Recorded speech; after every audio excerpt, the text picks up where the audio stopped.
19 साल की एक लड़की है, उसकी गुमशुदगी की रिपोर्ट सदर थाने में दर्ज हुई थी। तो उस संदर्भ में 9 तारीख को वो लड़की है नोएडा में, हमें उसकी इन्फॉर्मेशन मिली कि नोएडा में लड़की है।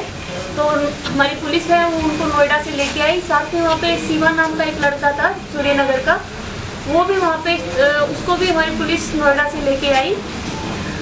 लड़की से पूछताछ करके की गई। उस लड़की ने बताया कि उसकी जो उसके पेरेंट्स हैं उसके साथ थोड़ी कहासुनी हो गई थी, तो वो अपनी नानी के पास वहाँ पे दिल्ली में चली गई अकेले। उसने बताया कि उसके साथ कुछ गलत हुआ नहीं है और ना वो किसी के अगेंस्ट कोई कार्रवाई कराना चाहती है। लड़की को उसके पेरेंट्स के हैंडओवर कर दिया गया। लड़का शिवा था, उसके पेरेंट्स हैं नहीं, तो उसके जो ताऊ ताई है उनको बुलाया गया कि आप इनको ले जाइए। उन्होंने मना कर दिया कि उन्होंने आने से मना कर दिया। उसके बाद उनका एक फ्रेंड है, शिवा का फ्रेंड है दीपक, तो उसको कॉल किया गया कि आप उसको ले जाइए, तो उसने भी मना कर दिया कि नहीं। तो उसके बाद जो लड़का था शिवा वो बालिग था, तो उसने बोला कि वो अपने फ्रेंड के पास चला जाएगा, तो उसको पुलिस स्टेशन से फारिग कर दिया 6 बजे के आसपास 10 तारीख को। उसके बाद 10 तारीख को ये प्रदीप है, ये जिंदल हॉस्पिटल में ये कूलर में कुछ पानी वानी भरने के लिए आए हुए थे, वाटर कूलर से पानी भरने के लिए आए थे। तो इनको वहाँ पे मिला, शिवा वहाँ पे था, तो उसने बताया कि उसको भूख लगी हुई है, उसके पास खाने के लिए पैसे नहीं है।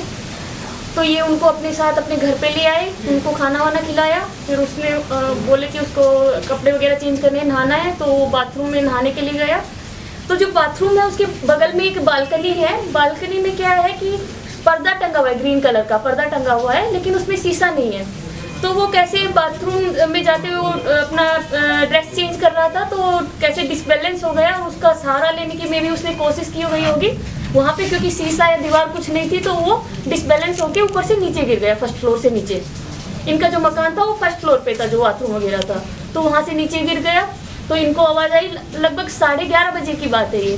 तो इनको आवाज़ आई, इन्होंने वो चिल्लाया था कि मतलब वो गिर गया है जो भी है। तो ये तुरंत उसको लेके जिंदल हॉस्पिटल में एम्बुलेंस करके लेके गए।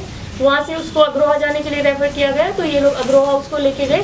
साथ में इसके भाई को, जो शिवा का भाई है मेहर, छोटा भाई है, उसको भी साथ में लेके गए। उसके जो ताई और जो उसकी ताई का लड़का है उसको भी इन्होंने कांटेक्ट करने की कोशिश की कि आप लोग भी चलिए हमारे साथ। उन्होंने मना कर दिया कि वो नहीं जा पाएंगे। तो उसको अग्रोहा में एडमिट किया गया। अग्रोहा में जो हमें जो समरी मिली है उसमें भी लिखा हुआ है कि वो फॉलन फ्रॉम डेथ, मतलब हाइट, कि 11:30 बजे वो हाइट से गिरा है। ये उनकी जो समरी है डॉक्टर की रिपोर्ट है, उसमें भी ये लिखा हुआ है। तो उसके बाद हमारे पास 12 तारीख को आज पता लगा कि उसकी डेथ हो गई है। उसका इनको भी हमें भी रुका मिला और इनको भी सूचित किया गया। तो उसके बाद ये सब इंसिडेंट हुए। तो मैडम आज सुबह परिवार जो कह रहा था कि ऑनर किलिंग हुई है, तो वो किस बेस पे कह रहे थे? उनसे आपने कोई बात पूछी? जी, ऐसा ऑनर किलिंग का तो ना हमारे सामने कुछ भी आया है, क्योंकि सारे तथ्य हमारे सामने हैं। जिनके पास रुका था वो यहीं पे हैं। इनके वहाँ पे जो गिरा था वहाँ पे पड़ोसियों ने भी देखा। सारा इंसिडेंट जो भी हुआ था सारा हमारे सामने है। तो ऐसा ऑनर किलिंग की इसमें कुछ भी बात नहीं है। तो परिवार कह रहा था कि लाया गया और लड़के को मारा गया। उस दौरान वो पुलिस और लड़की वालों पर इल्जाम लगाता नजर आया। सुबह मैंने इंटरव्यू लिया था उनका। जी, इसमें जो उनकी जो रिपोर्ट भी है, जो डॉक्टर की भी रिपोर्ट है, जो उसको एडमिट भी किया गया था, वहाँ पे भी इज फॉलन फ्रॉम हाइट ये लिखा हुआ है। कहीं पे भी उसके साथ मारपीटाई या इस तरीके का कहीं पे उसमें भी रिपोर्ट, जो डॉक्टर के सामने भी जो रिपोर्ट दी गई उसमें भी कहीं पे भी मेंशन नहीं है। तो जो वो एलिगेशन लगा रहे हैं वो एकदम बेसलेस है। जी, कहाँ चोट आई है उस युवक को? जैसे कि रिपोर्ट में बताया, परिवार का कहना है कि अगर ऊपर से गिरते हैं तो पाँव में चोट ज़्यादा आती है। उसके सिर्फ नाड़ पर जो एक्चुअली गिरता है तो उसके जो भी गर्दन सबसे ज़्यादा, तो हमारा गर्दन मतलब सर के बल गिरेगा तो गर्दन सबसे ज़्यादा वाइटल हो जाती है। तो गर्दन हो गया, कमर हो गई, इन सब एरिया में चोट लगी है। मैम, परिवारजनों का कहना है कि जैसे उसको पकड़ा गया था, जब वो पकड़े गए थे तब इन्फॉर्म किया गया था, जब उसको छोड़ा गया तब हमें बताया नहीं गया। नहीं, ये कहाँ तक गलत है? जी, उनको पूरा बताया गया था। उनके ताऊ ताई से कांटेक्ट करने की कोशिश की गई थी, उन्होंने अपनी असमर्थता जाहिर कर दी। उसके दोस्त है दीपक, जो 3 व्हीलर चलाता है, उसको भी कांटेक्ट करने की कोशिश की, उसने भी अपनी असमर्थता जाहिर की। तो ये एकदम बेसलेस है कि उसको कांटेक्ट नहीं किया गया था। जी, सर क्या कहना चाहेंगे इस मामले में? से पूछताछ इंक्वायरी वगैरह की है।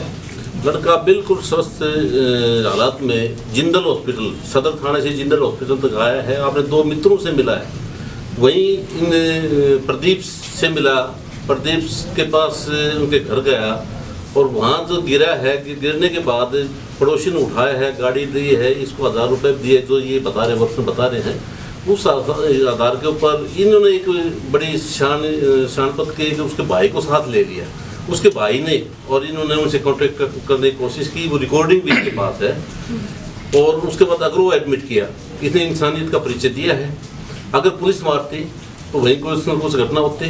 आराम से आया है, जिस टाइम इनसे मिला हमने इनसे पूछताछ की, कोई चोट वगैरह उसने कोई कंप्लेंट की भी, पुलिस ने पीटा, उसने बिल्कुल मना कर दिया।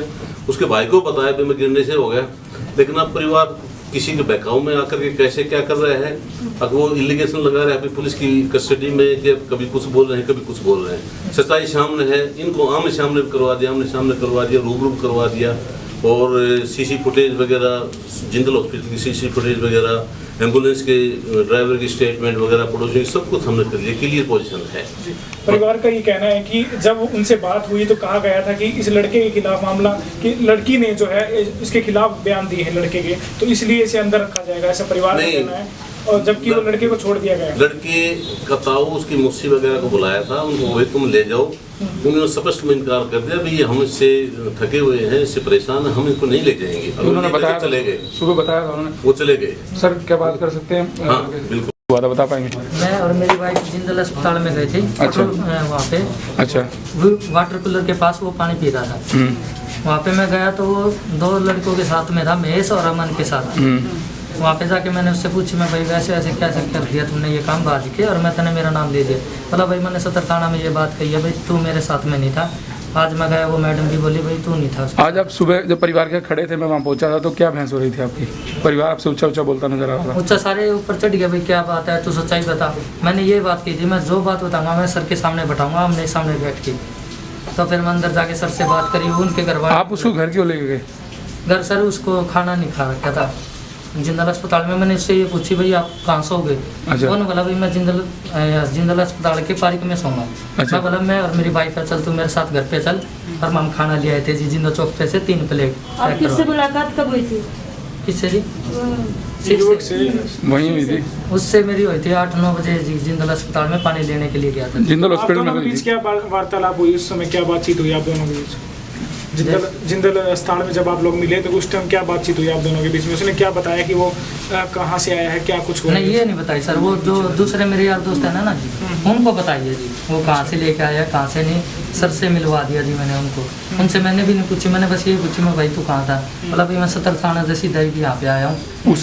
उसे चोट कैसे लगी, कहाँ से गिरा, क्या कुछ? वो ऊपर से पड़ गया जी, छत पे से। हमारा बाथरूम है, बाथरूम के साइड में वो है जी, जहाँ पे शीशा लगता है, शीशा नहीं लग रहा, वहाँ पे चादर लग रही है जी। अच्छा। उसने सोचा वहाँ पे भाई शीशा वगैरह है, उसका बैलेंस खराब हुआ है, वो नीचे पड़ गया। उसी टाइम पड़ोसी आए, मेरे को 1000 रुपये दिए और गाड़ी लेके आए जी। पड़ोसी मेरे को खुद जिंदल अस्पताल में छोड़ी। कहाँ चोट लगी थी लड़के को? लड़कियों के थोड़ी यहाँ पे लगी थी और बाकी सिर में जी, और यहाँ से तो ज़्यादा ही हो गया था, डॉक्टर ने जवाब दे दिया। और एक उसके यहाँ पे थे जी, और एक उसके यहाँ पे दिक्कत बताइए जी। तो कहाँ ले गए थे आप उसे? मैं जिंदल अस्पताल में ले गया था, मेरे पास पैसे थे नहीं। नर्स ने बोली आप इसको अग्रवाल ले जाओ अभी। तो मैंने इसकी मौसी के लड़के के पास फ़ोन करा। और तो जिंदल के बाद? हाँ जी, उसके बाद मैंने फ़ोन करा, मैं ऐसे ऐसे बात होगी। वो सब मना कर गया, उनका नाम है इसके आगे, नाम है पीछे। मैं बोला कोई इसकी भाई बुआ बाबा का कोई नंबर दे दो, वो है जो मौसी है महावीर कॉलोनी वाली, उसका। ने बोला मेरे पास नंबर नहीं है। फिर उसका कोई ताऊ का लड़का है जी, काली नाम है उसका। ने बोला उसका नंबर था, मैं बात करूँ।